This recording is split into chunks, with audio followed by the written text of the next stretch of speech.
शिक्षक दिन त्यानिमित्त आमच्या विद्यार्थ्यांनी आमच्या विद्यालयात भारत गौरवाच्या विद्यार्थ्यांनी अशी इच्छा व्यक्त केली की या दिनानिमित्त शुभेच्छा देण्याकरता एखाद्या शिक्षकाची आपण मुलाखत घ्यावी, त्यांची ती इच्छा पूर्ण करण्याकरता आणि अशा शिक्षकाची आज निवड केलेली आहे की ज्यांनी शिक्षण क्षेत्रामध्ये तर आपला कसा उमटवलाच, परंतु शिक्षण क्षेत्रामध्ये अध्यापनाचं कार्य करताना त्यांनी आपल्या ज्या कला होत्या, कलागुण होते, त्यांची पूर्णपणे जोपासना केली आणि त्याला वृद्धिंगत केलं.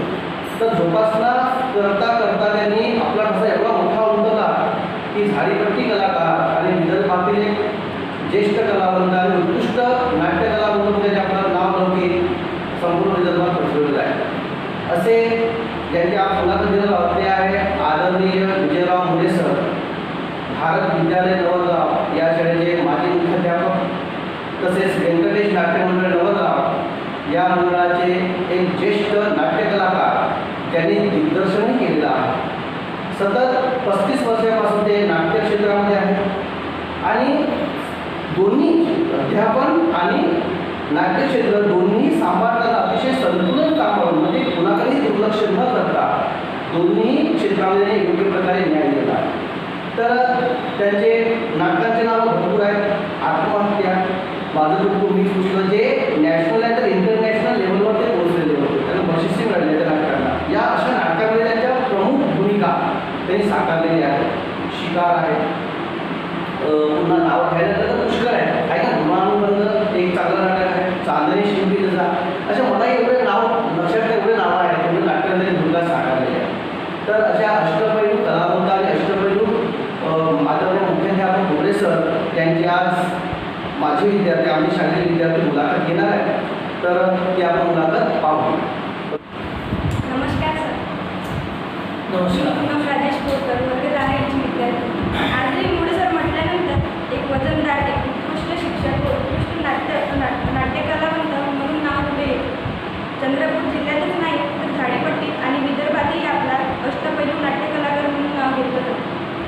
आपले माझे कुंकू मीच पुस्तक, आत्महत्या, असा नवरा नको पाहिजे असे कितीतरी नाटक संपूर्ण विदर्भात गाजलेले आहेत.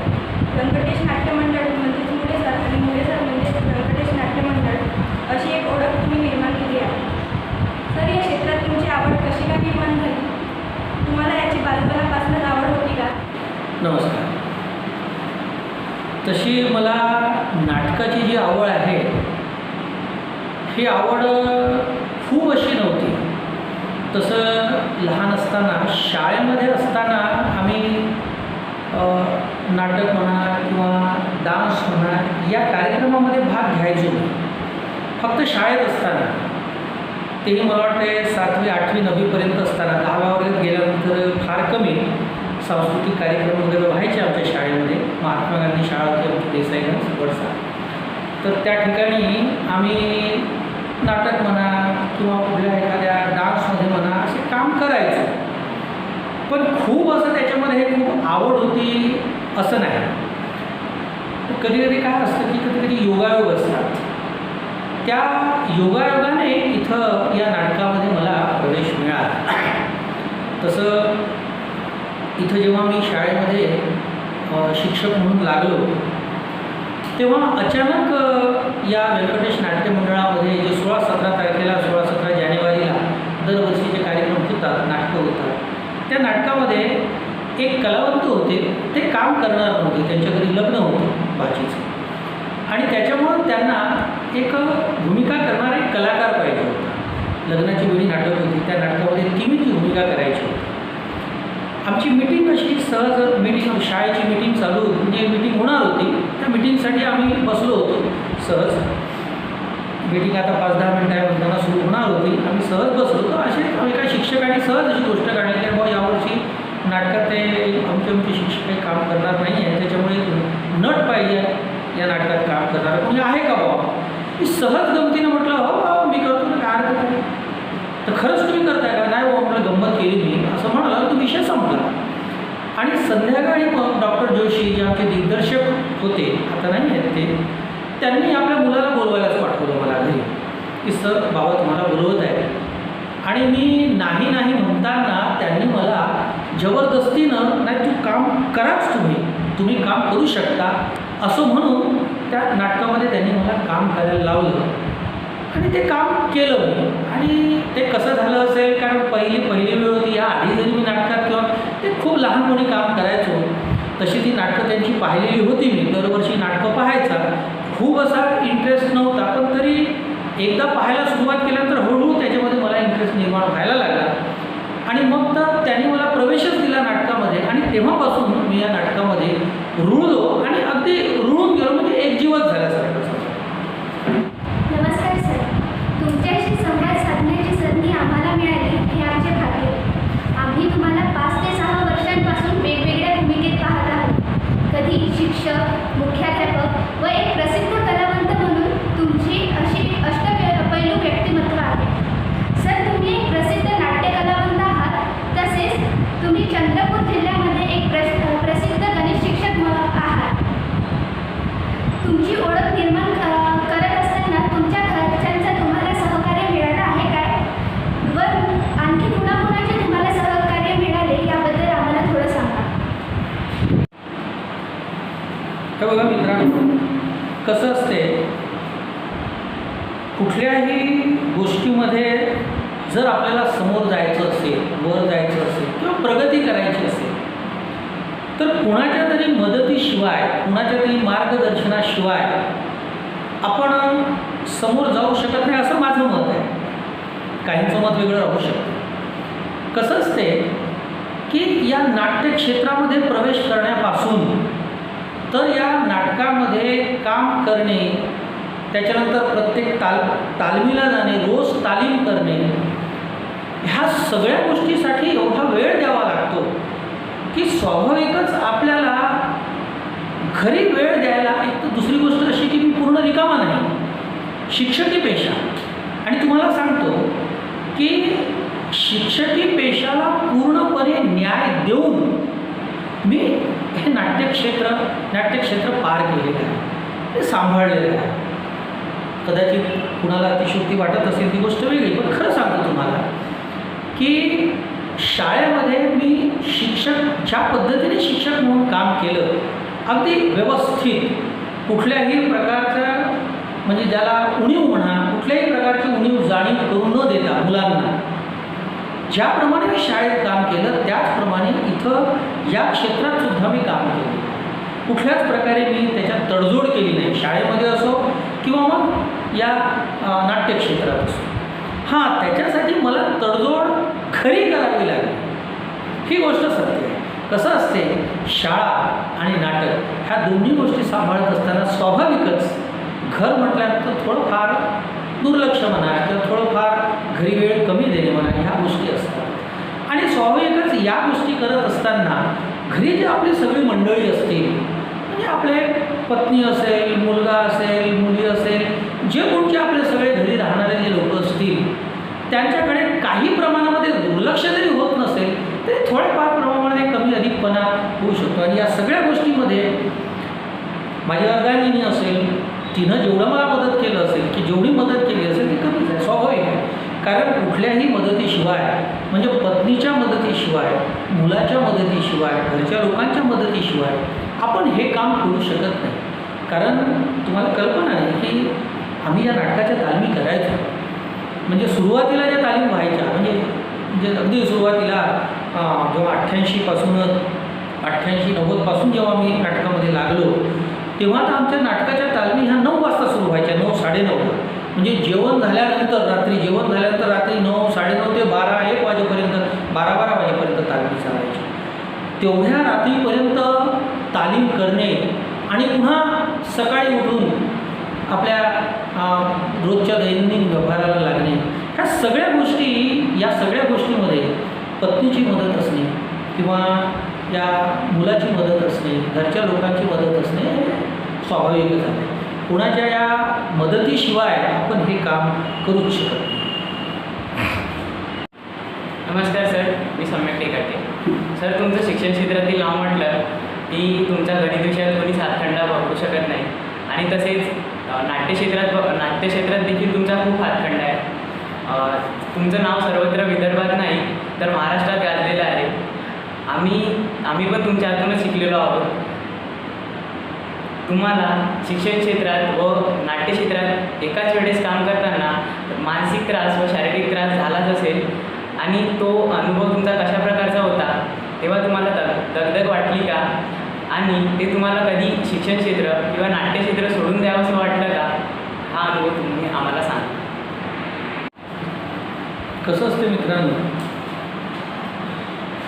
आपल्याला ज्या गोष्टीमध्ये आवड असते त्या क्षेत्रामध्ये माणूस ते क्षेत्र निवडत असते. लक्षात घ्या, हे मीच नाही, असे अनेक कलावंत असतील, अनेक शिक्षक असतील.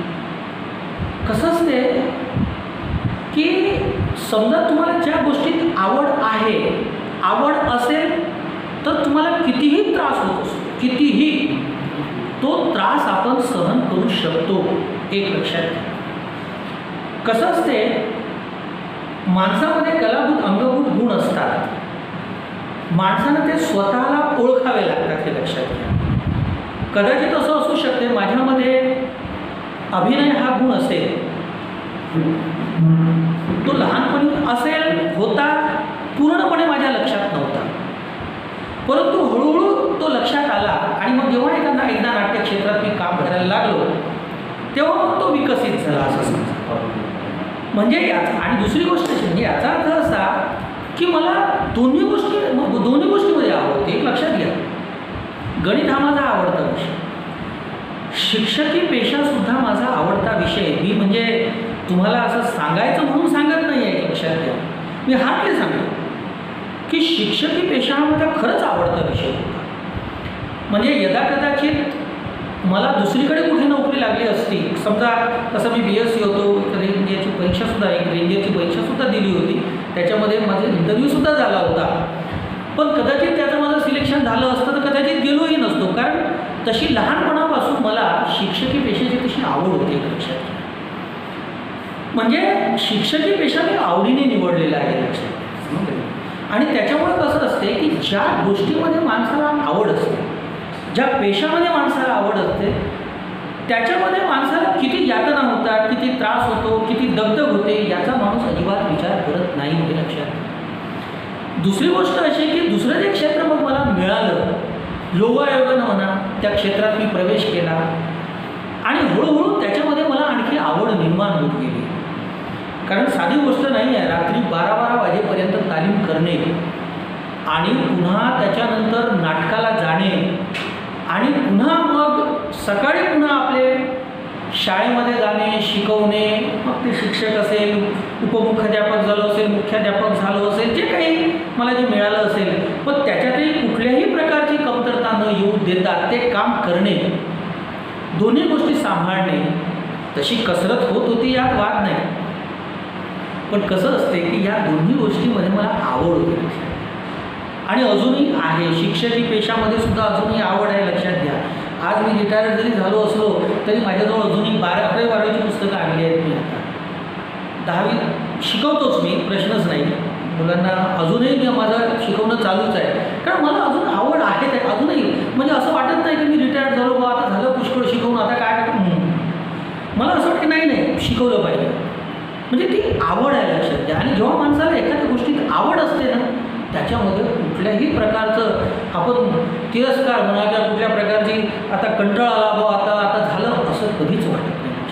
आणि माझे दोन्ही क्षेत्र असेच आहेत, त्याच्यामुळे मला कधीच असं जाणवलं नाही का बाबा आता झालं बाबा, आता संपलं, आता झालं नाटकही संपलं, आता झालं, आता आपल्याला काही होत, असं कधीच वाटलं नाही, कारण आवड त्याच्यामध्ये. सर, तुम्ही आत्महत्या, माझं कुटुंब मीच पुस्तक, यामध्ये ही तुमची नाटके राज्यस्तरीय, आंतरराष्ट्रीय स्तरावर इतर सर्वत्रकडे पोहोचली आहेत व यामध्ये तुमची मुख्य भूमिका बजावली तुम्ही. तर आपण सर्वजण अशी म्हणतो की प्रत्येक यशस्वी व्यक्तीच्या मागे कोणाचा तरी हात असतो. तर जर हे सगळं करताना तुमच्या मागे कोणत्या व्यक्तीचा हात आहे हे तशी आमची जी बहुतेक ती गाजलेली जी नाटकं आहेत, विशेषतः माझं कुटुंब मीच पुसलं, आत्महत्या, ही जी नाटकं आहेत, तर ही नाटकं तशी राज्यस्तरावरही आहेत आणि आंतरराष्ट्रीय स्तरावर सुद्धा गेलेलं आहे. आमचं आत्महत्या हे जे नाटक आहे, हे नाटक आपल्या आंतरराष्ट्रीय स्तरावर गेलेलं आहे. एक सार्क नाट्य महोत्सव म्हणून होतं, साऊथ एशियन जेवढे देश आहेत त्या देशातले जे नाटक कंपनी नाटक आहेत सगळ्या देशातले त्या देशातली नाटकं याचा एक महोत्सव नाटकांचा महोत्सव 2007 की 8ला केरळ या ठिकाणी झालं होतं त्रिशूर या ठिकाणी. तर त्या ठिकाणी आमचं आत्महत्या हे नाटक केलं होतं आत्महत्या हे नाटक. तर ही सगळी जी नाटकं आहेत बऱ्याचशा नाटकामध्ये आता काम केलेलं आहे. ह्या सगळ्या नाटकामध्ये काम करण्याची जी प्रेरणा आहे ही प्रेरणा स्वाभाविक आहे कारण तसंच ते कुठल्याही आपण गोष्टीमध्ये जेव्हा म्हणजे आपण समोर जातो त्याच्या पाठीमागे कुणीना कोणीतरी असतो कुणीतरी मार्गदर्शक असतात कुणीतरी गुरु असतात कुणीतरी आपल्याला सांगणारे असतात. मी स्वर्गीय डॉक्टर जोशी यांचं नाव मी मोठ्या आदराने घेतो आणि मी त्यांचीच पुण्याई समजतो की मी या नाट्यक्षेत्रामध्ये आलो. कारण मगाशी मी सांगताना तुम्हाला सांगितलं की मी या नाट्यक्षेत्रामध्ये जो प्रवेश केला तो मुळात त्यांच्यामुळंच केला म्हणजे त्यांनीच मला या नाटकामध्ये प्रवेश मिळवून दिला असं म्हणायला काही हरकत नाही. आणि नुसताच प्रवेश मिळवून दिला नाही त्यांनी विजय मुळे हा कलाकार घडवला. लक्षात घ्या विजय मुळे हा फक्त शिक्षक होता पण त्याच्यातला कलाकार जो निर्माण केला पूर्ण निर्मिती जी झाली विजय मुळेच्या कलाकारातली जी निर्मिती झाली ती डॉक्टर जोशी यांनी केली. खूप खूप मोठं नाव त्यांचं म्हणजे मी त्यांना कधी विसरूच शकत नाही डॉक्टर जोशी. कारण ते जे आमच्या तालीम घ्यायचे तालीम घेत असताना एक एक वाक्य कशा प्रकारे म्हणायचं कशा प्रकारे बोलायचं कोणत्या वाक्यावर कुठं जोर द्यायचा हे एक एक वाक्य 10-10 वेळा म्हणून घ्यायचे. ते सांगायचे कुठं जोर दिला पाहिजे त्या वाक्याचा अर्थ सांगायचे अभिनय सांगायचे. आणि हे सगळं जे झालं हे फक्त त्यांच्यामुळं झालं सुरुवात. आणि मग त्याच्यामध्ये मग ते नाटकात काम करणारे जे रोडे सर होते म्हणजे त्यांचे नाव त्यांचा उल्लेख घ्यावाच लागेल कारण रोडे सर होते. त्यांनीसुद्धा अभिनय कशा प्रकारे करायचा कोणत्या वेळेला कशा प्रकारे आपल्या चेहऱ्याची ठेवण असली पाहिजे आपला चेहरा कसा बोलका असला पाहिजे आपले डोळे कसे बोलले पाहिजे न बोलता सुद्धा डोळ्याने सुद्धा सांगता आलं पाहिजे. डोळे माणसाचे बोलत असतात लक्षात घ्या. तुम्हाला सुद्धा जाणवत असेल की नुसत्या डोळ्याकडे पाहिल्यानंतर त्या माणसाचा चेहरा आपण ओळखू शकतो हे त्यांनी आम्हाला सांगितलं डोळेच.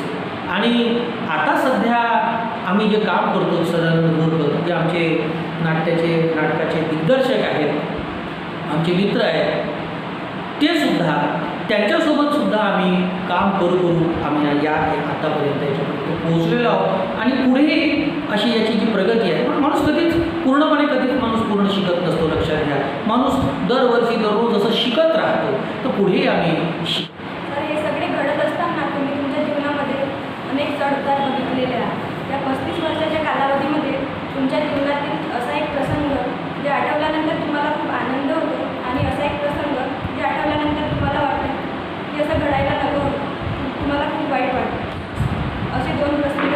नाटकामध्ये काम करत असताना बरेच असे प्रसंग असतात बरे वाईट प्रसंग असतात माणसाला येत असतात. आनंदाचेही असतात दुःखाचेही असतात.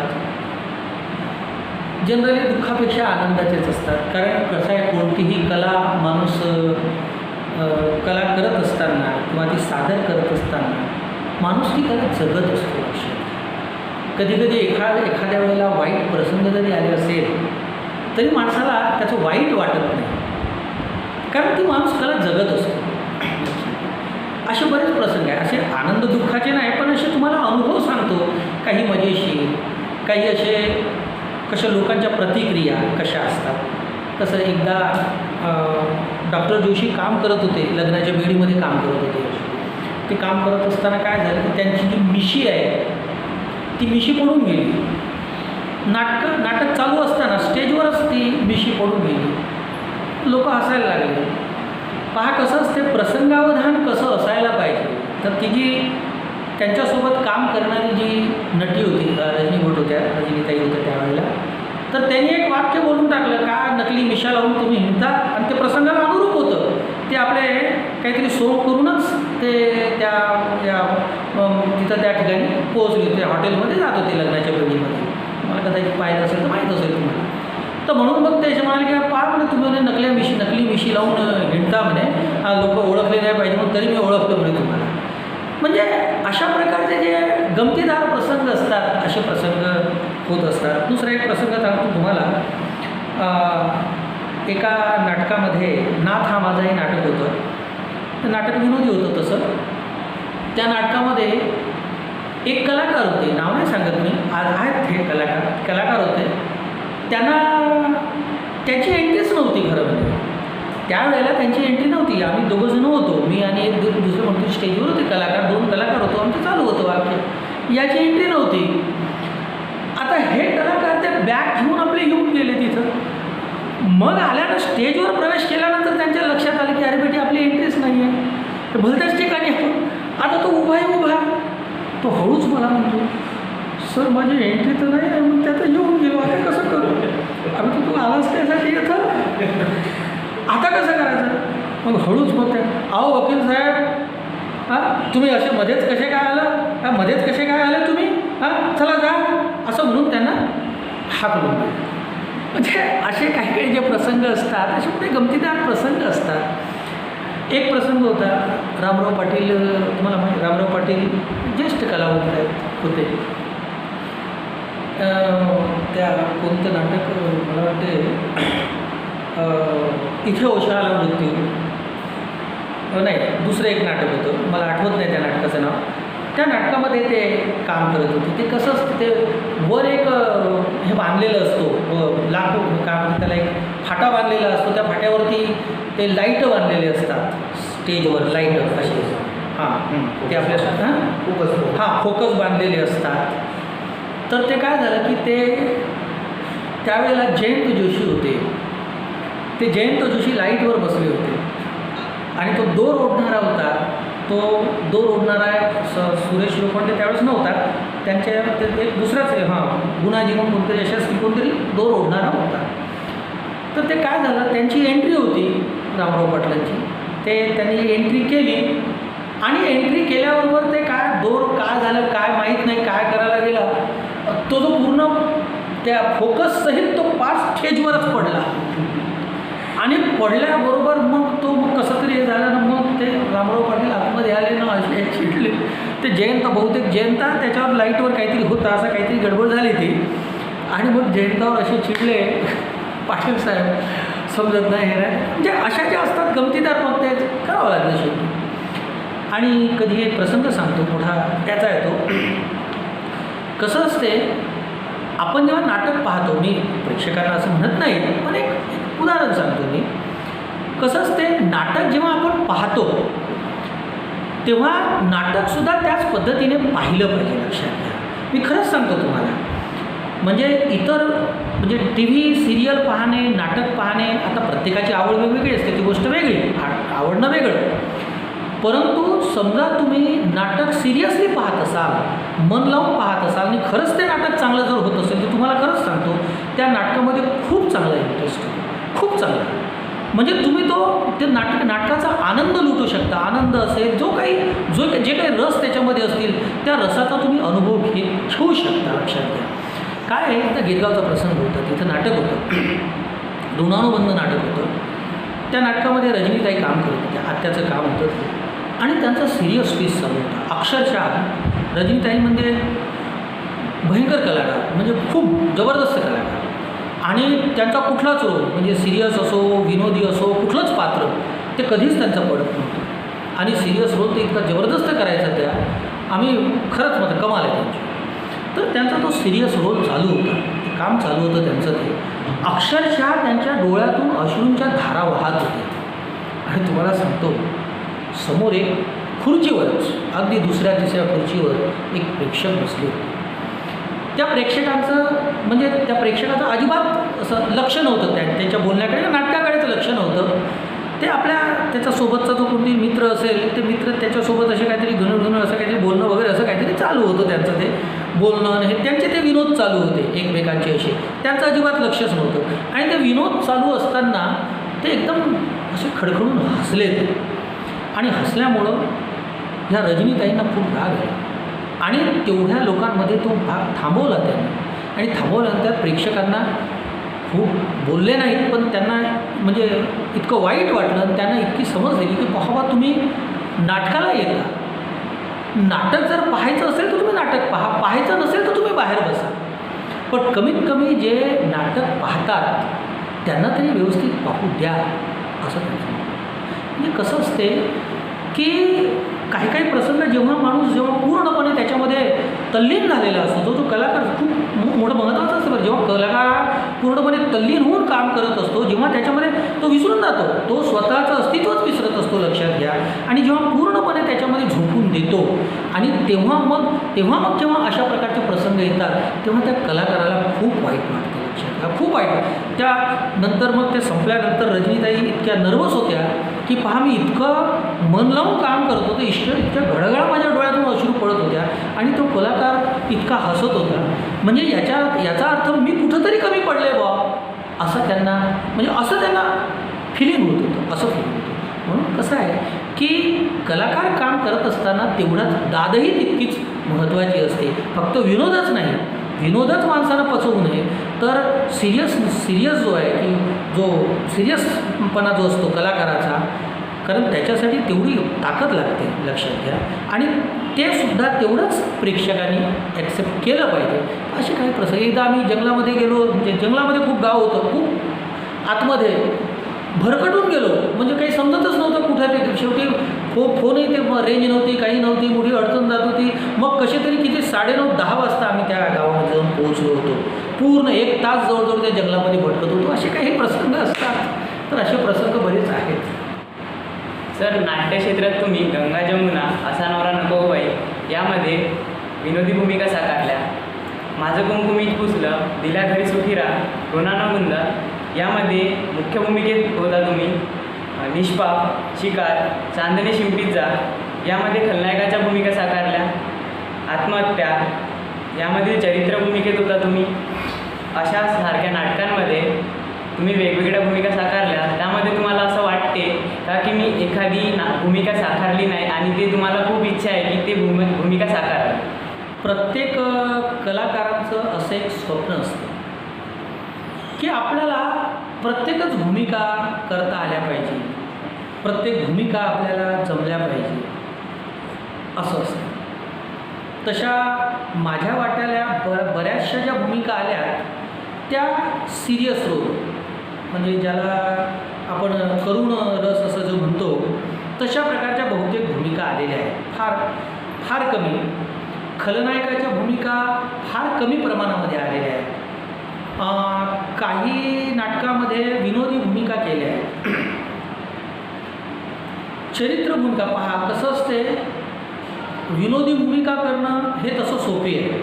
म्हणजे सोपी आहे म्हणजे मग असं म्हणत नाही का बा सहज होऊन जाते असंही नाही, कारण विनोदसुद्धा करायला सुद्धा कसं असते तो टायमिंग साधावा लागतो. एक लक्षात घ्या, टायमिंग जर साधला नसेल तर तो विनोद जो आहे तो विनोद निघून जातो. कसं असते म्हणजे विनोदी भूमिका सहज जमू शकते असंही नाही म्हणत मी, पण विनोदी भूमिका असेल त्याच्यानंतर सिरियस भूमिका, या भूमिकासुद्धा करायला थोडीशी जड जाते, थोडंसं अडचण जाते. कसं असते की विनोदी आपल्या सिरियस भूमिका करत असताना की आपल्या चेहऱ्यावरचे हावभाव आणि डोळ्यातून जर तुमचे अश्रू त्या वेळेला निघत नसतील तर ते सिरियस भूमिका आपली तेवढी प्रभावी ठरू शकत नाही. आणि कसं असते की तुम्हाला त्या रोलमध्ये जर जायचं असेल, सिरियस भूमिका जर करायची असेल तर तुम्हाला स्वतःचं अस्तित्वच विसरून जावं लागतं. म्हणजे प्रत्यक्षात आपण त्या ठिकाणी आहोत हे तुम्हाला म्हणजे असं समज करावा लागतो आणि मग त्याच्यामध्ये आपोआप त्या भूमिकेमध्ये माणूस शिरतो आणि त्या भूमिकेत आपोआप शिरल्यानंतर आपोआपच तुमच्या डोळ्यातून अशा अश्रूच्या धारा बाहेर लागतात. जसं आत्महत्या नाटक असेल, बऱ्याच जणांनी आत्महत्या नाटक पाहिलेलं आहे, त्याच्यातला जो सिरियस रोल आहे हा तशाच प्रकारचा रोल आहे. तुम्हाला सांगतो म्हणजे नाटकामध्ये काम करणं ही जी गोष्ट आहे ती सहज होते असंही होत नाही. तर त्याच्यामध्ये तुम्ही आत्महत्या बऱ्याच जणांनी पाहिलं असेल कदाचित, त्याच्यामध्ये तुम्हाला तो विनत राहतो, तो आत्महत्याचा तो जो शेतकरी असतो तो विणतो. ते दोर विणतो की नाही, तो दोर विणतो मला जमत नव्हतं. म्हणजे कसं विणायचं ते समजत नव्हतं मला. मी एका ठिकाणी जाऊन एका जणाकडून ते शिकलो. ते कसं करायचं ते शिकावं लागलं मला. त्याच्याकडे जाऊन शिकून घेतलं मी कसं करायचं ते. त्याच्यात म्हणजे काही गोष्टी अशा असतात ते ज्या आपल्याला जमत नाही, त्या भूमिकेसाठी आपल्याला त्या करून घ्याव्या लागतात. विशेषतः खलनायकाच्या भूमिका ह्या फार कमी केलेल्या आहेत, फार कमी झालेल्या आहेत खलनायकाच्या भूमिका. आणि मला असं वाटतं अगदी सुरुवातीला तिमीरची भूमिका केली असेल, एका नाटकामध्ये, मला नाटकाचं नाव आठवलं, तिथे शेखरची भूमिका केली असेल, पण मला ती भूमिका नाही आवडली. म्हणजे आता तिमीरची भूमिका तर माझी पहिली होती, तर ती काही मला तेवढी आवडली नाही का तेवढी झाली नाही. अजूनही अशी इच्छा आहे की खलनायक हा वेगळ्या प्रकारचा खलनायक, जसे आमचे सदानंद बोरकर करतात, एक वेगळ्या प्रकारचा खलनायक असतो त्यांचा. असा नवरा नको गं बाई, असा नवरा नको गं बाईमध्ये नाही, गंगा जमुनामध्ये त्यांची जी खलनायकाची भूमिका आहे सुंदर आहे. सदानंद बोरकर सरांची भूमिका खलनायकाची, तर तशा प्रकारचा किंवा तो खलनायक तो असा खूप असा नाही, जसे आता काही नाटकामध्ये मग तो मोठा आवाज आणि मग तो त्यांचा तो हे तोरा असं नाही. खलनायक वेगळ्या प्रकारचा खलनायक, तर तशा प्रकारची भूमिका अजूनही मला मिळाली नाही. मला असं वाटते की तशा प्रकारची भूमिका करावी, किंवा तशी आंधळा असेल, अपंग असेल, किंवा म्हणजे ते अशा प्रकारच्या ज्या वेगळ्या प्रकारच्या भूमिका आहेत तशा भूमिका अजूनही मला मिळालेल्या नाही आहेत. तर अशा भूमिका करायच्या अशा इच्छा आहे. सर, आपले नाटक जानेवारी महिन्यात सुरू होतात. रात्री नाटक असतो तरीसुद्धा तुम्ही दुसऱ्या दिवशी शाळेमध्ये वेळेपूर्वी हजर राहता. हे शाळेच्या वेळेचे नियोजन तुम्ही कशा प्रकारे केले याबद्दल आम्हाला थोडक्यात सांगा. कसं असते, दोन्ही क्षेत्र वेगळे. आणि आम्ही लहानपणापासूनच, कारण मी ज्या शाळेमध्ये होतो, महात्मा गांधी शाळा होती आमची, कॉलेजचं सोडून द्या, कॉलेज म्हणजे हे वेगळं. कारण म्हणजे माझं मत असं आहे की शाळेमध्ये जेवढे आपल्याला संस्कार मिळतात, अगदी लहानपणापासून पहिल्या वर्गापासून तर 10व्या वर्गापर्यंत माणसाला जे संस्कार मिळतात, जे बाळकडू मिळतात, ते बाळकडू आयुष्यामध्ये त्याचे पडसाद उमटत असतात, हे लक्षात ठेवा.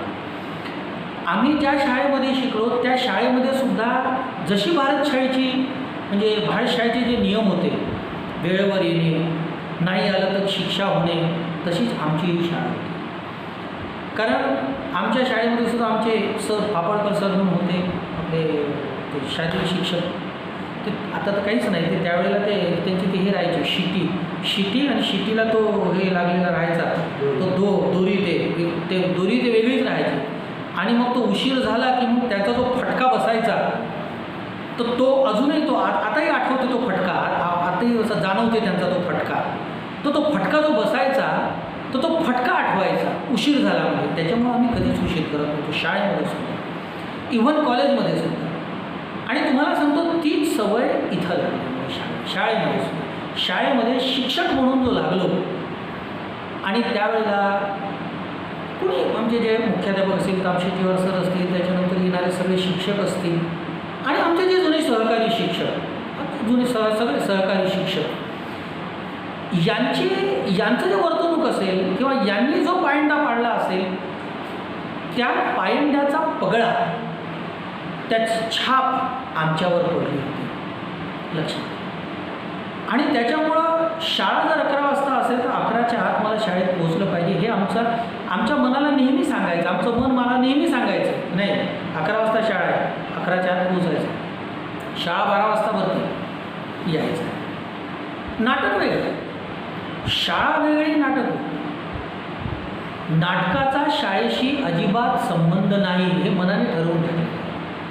आणि त्याच्यामुळं कसं होतं, नाटकात सुद्धा तुम्ही पहा, नाटकामध्ये सुद्धा समजा जे आमचे सहकारी असेल तुम्ही त्यांना विचारा, नाटकाची तालीम समजा सांगितली असेल, आता आमची तालीम 5 वाजता 6 वाजता ठरलेली असते, आता आम्ही संध्याकाळीच घेतो, म्हणजे सुटल्यानंतर मग घरी जाऊन जेवण करतो रात्री. पूर्वी रात्री व्हायची, आता आमची 5-6ला तालीम असते. आताही तुम्ही पहा, समजा तालीम जर 5 वाजता सांगितली असेल तर मी बरोबर 5 वाजता जाऊन पोहोचतो, बिलकुल तालमीला ठरलेलं आहे माझं. आज शाळेमध्ये सुद्धा तसंच होतं की समजा 11 वाजता शाळा असेल, याचे मुख्याध्यापक झाल्यानंतर 11 वाजता शाळेत पोहोचणं आवश्यक असते, तर 11ला 15 मिनटं आधी असताना बरोबर मी शाळेमध्ये हजर राहायचोच. सकाळची शाळा असेल, सकाळच्या शाळेमध्ये सुद्धा कधीच आजपर्यंत कधीच उशीर केलेला नाही. म्हणजे रात्री समजा रात्रभर नाटक झालं असेल, समजा सकाळी पहाटे 5 वाजता जरी आलो असेल तरी परंतु सकाळची शाळा असेल तर शाळेमध्ये गेलोच नाही. कारण मी मनानं ठरवून टाकलं होतं. कारण याचं असं आहे की माझं दैवत विद्यार्थी, माझा मूळचा जो पेशा तो शिक्षक पेशा. हा सप्लिमेंटरी जरी असेल, सप्लिमेंटरी म्हणून मी त्याला पाहत नव्हतो, एक आवड म्हणून मी त्याच्यामध्ये नाटकामध्ये काम करत होतो. हे लक्षात, माझा पेशा शिक्षकी पेशा, त्या पेशाशी प्रामाणिक राहणे हे माझं मी पहिल्यांदा आद्य कर्तव्य समजतो. नंतर नाटक हा दुय्यम भाग झाला, पण दुय्यमही समजत नव्हतो नाटकाला, कारण याच्यामध्ये आवड होती.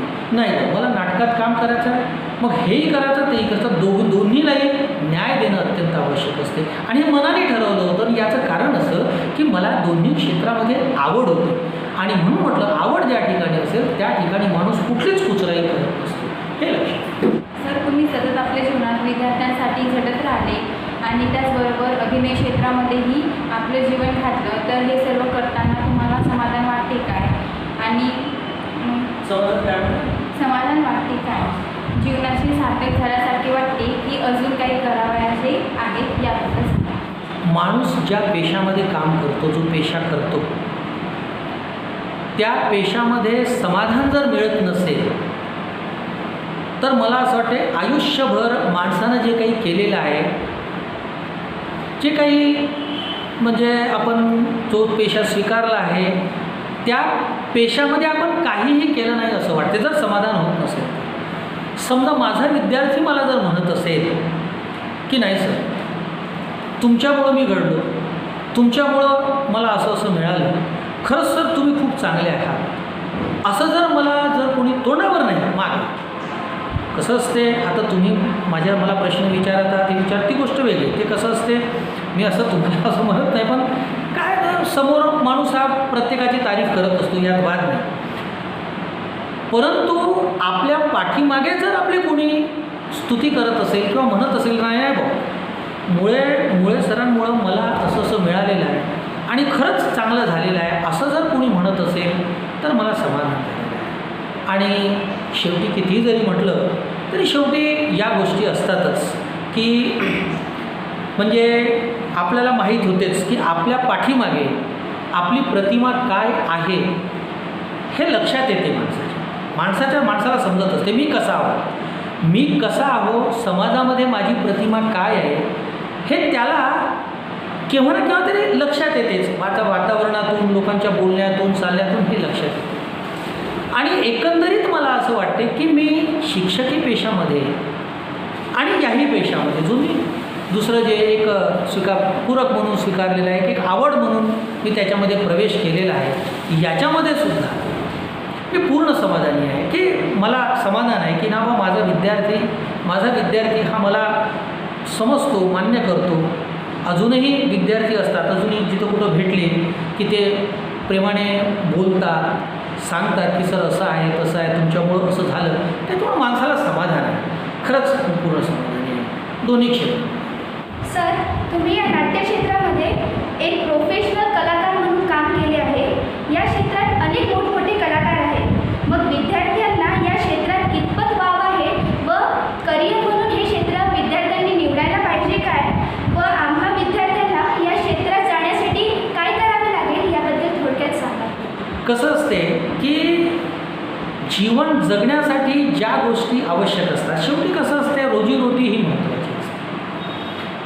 आणि रोजीरोटी तुम्हाला याच्यातून जर मिळत असेल तर चांगली गोष्ट आहे, मिळूच शकते नाही असं म्हणत नाही, परंतु मिळतेच असं म्हणत नाही.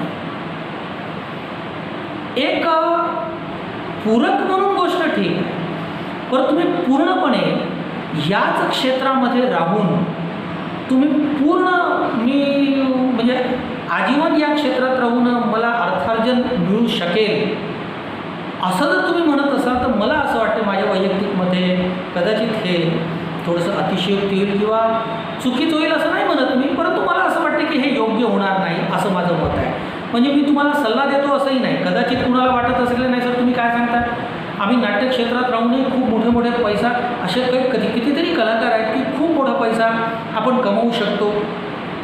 या नाट्यक्षेत्रामध्ये राहून जसं मोठे कलाकार आहेत, बरोबर आहे तुमचं म्हणणं, मी तसं म्हणत नाही. परंतु प्रत्येकच कलाकार अमिताभ बच्चन होऊ शकत नाही. प्रत्येकच कलाकार अजय देवगण किंवा डॉक्टर श्रीराम लागू किंवा नसीरुद्दीन शाह असं नाही होऊ शकत. लक्षात घ्या. असे कितीतरी असे कलाकार आहे, तुम्हाला सांगतो.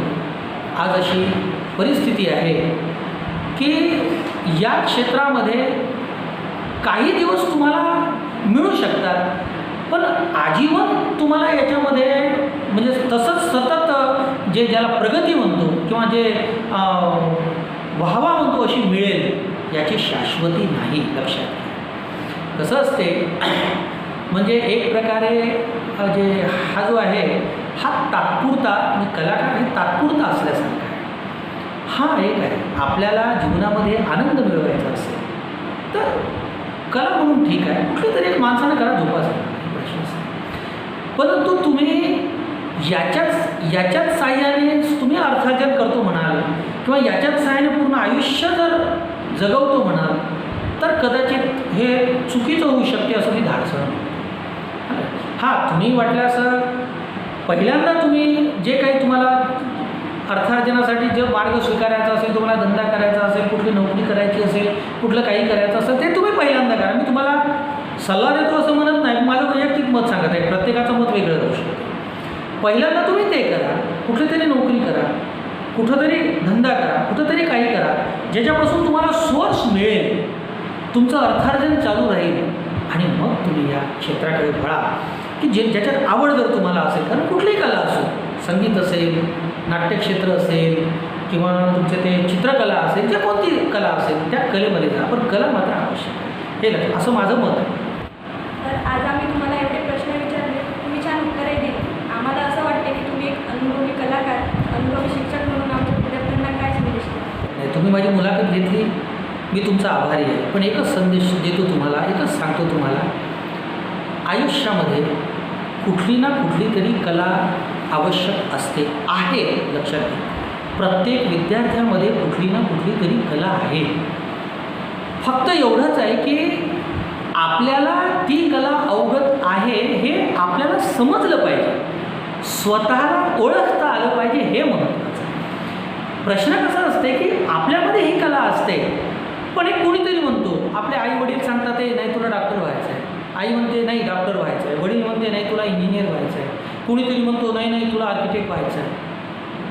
असे कोणीतरी म्हणतात आणि मग शेवटी आपल्याला आपल्यातली जी कला आहे ती कला दाबून ठेवावी लागते आणि ज्या गोष्टीकडे आपला ओढा नसतो, ज्या गोष्टीत आपल्याला कदाचित इंटरेस्ट नसेल, नाईलाजानं आपल्याला त्या गोष्टीकडे वळावं लागतं. समजा एखाद्याला चित्रकलेची आवड असेल तर तो चित्रकलेकडे न जाता वडील म्हणत आहेत, आई म्हणत आहेत म्हणून मग इंजिनिअरिंगकडे वळा, मग BE करा किंवा मग मेडिकल करा तर BAMS करा, MBBS करा, काय करा, या क्षेत्राकडे. तर असं करू नका. तुम्हाला ज्याची आवड आहे, अर्थार्जनाबाबतीत मी सांगतो, पुन्हा मगाशी सांगितलं मी तुम्हाला, अर्थार्जन करणं हे पहिल्यांदा आवश्यक आहे, हे लक्षात घ्या. ज्याच्यापासून आपल्याला अर्थार्जन मिळू शकते ते तुम्ही पहिले करा आणि नंतर तुमच्यातली जी सुप्त कला आहे ती नष्टही होऊ देऊ नका. हे चालू असताना तेही तुम्ही चालू ठेवा, पण पहिले जास्त लक्ष इकडे द्या. तुमची जी कला आहे ती कला त्याच्यात तुमच्यातला कलाकार मरू देऊ नका, तो कला जागृत ठेवा आणि मग त्या कलाकाराला उभं राहायचं काम आहे. एकदा तुमचं अर्थार्जन सुरू झालं की मग तुमच्यातला कलाकार आहे तो कलाकाराला उभं करा, असं माझं म्हणणं आहे. धन्यवाद. सर, आम्हा सर्व विद्यार्थ्यांकडून आणि भारत विद्यालय नवोदयाकडून मी आपले खूप आभार मानते. मुलाखत दिल्याबद्दल धन्यवाद. धन्यवाद. भारत विद्यालयाचे एक शिक्षक म्हणून ही मुलांची इच्छा होती की आपली मुलाखत घ्यावी आणि ही मुलाखत झाली आणि आमच्या विद्यार्थ्यांना योग्य असे उत्तर दिले. तुम्हाला त्रास झाला असेल थोडा, वेळात वेळ काढून आम्हाला